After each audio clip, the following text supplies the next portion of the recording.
আজ যদি তোমাকে ভালোই না বাসতো তাহলে বাবু কেন নিল? ওইটা তখন হচ্ছে আমাদের পেজের ভিউ কমে গেছে, যার কারণে হচ্ছে তিশা বলতেছে আমরা দুজন যদি একসাথে প্রেগনেন্ট হই আমাদের পেজের অনেক ভিউ হবে।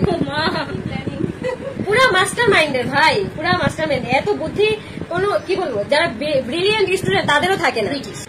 ব্রিটিশ মানে বেকতমিজ মহিলা। আগে আমার ইনবক্সটা চেক করো। আমি যে কত কষ্ট থেকে তারপরে আমি হাসি, মানে একমাত্র আল্লাহই জানে, আর আমার কলিজার ভিতর যে কি হতেছে এটা শুধু আমিই জানি।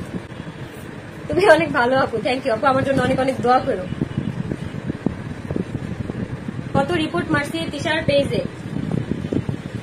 রিপোর্ট তো মারবাই, কারণ যেই পরিমাণ খারাপ, যেই পরিমাণ নষ্টামি করে। এটা খুব সুন্দর কথা হচ্ছে, বাচ্চা তো রাস্তার পাগলেরও হয়। হ্যাঁ, বাচ্চা তো রাস্তার পাগলেরও হয়। তখন আমাকে এই কথা বলে আর কি বাবু নেওয়া হয়েছে। তো আমি তো যখন আর কি বাচ্চার কথা বলতো যে বাচ্চা কি ভেসে আসছে, উড়ে আসছে, এখন ইয়ে হবো না, কারণ ও আমাকে যেভাবে অ্যাটাক করতেছে।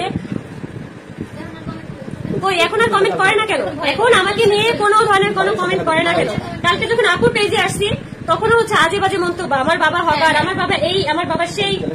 আজকে আপু তোমার আগে যে মাস্ক পরা মেয়েটা ছিল সেটা হচ্ছে আমার হাজবেন্ডের হচ্ছে 3 নম্বর ওয়াইফ। তো যখন আমি গেছি তখন আর কি 3 মাস হয়ে গেছিল। আমাকে বলছে যে যখন কেউ জিজ্ঞেস করবে তখন বলবে যে সেই মাস্ক পরা মেয়েটা তুই, আর তোর 3 মাস আগে বিয়ে হয়েছে। বিয়ে মনে আসছিল আমার যে কইতে গেছিল যে 3 মাস আগে বিয়ে হয়েছে, তোর আমার জিজ্ঞেস করলি যে তোর 3 মাস আগে বিয়ে হয়েছে, আমি জানলাম না।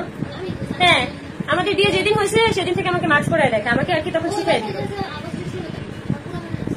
আগস্টের 16 তারিখ আমাদের বিয়ে হয়েছে, সেখানে কাজীর নামায় যে কাজী আমাদের বিয়ে দিচ্ছে সেই কাজীকে পর্যন্ত বলে বিয়ের ডেট করানো হয়েছে এপ্রিলের 12 তারিখ। এপ্রিলের 12 তারিখ মানে সেই তখন যে ওরা মানে প্র্যাঙ্ক বলে আর কি চালাই দিছিল, সবাইকে বলছিল প্র্যাঙ্ক, এটা প্র্যাঙ্ক। সেই বিয়ের ডেট অনুযায়ী আবার বিয়ের ডেটটা মানে সেখানে আর কি চালাই দিচ্ছে সেটা বলে। আমি এদিক থেকে দেখাচ্ছি। অথচ আমাদের বিয়ে হয়েছে আগস্টে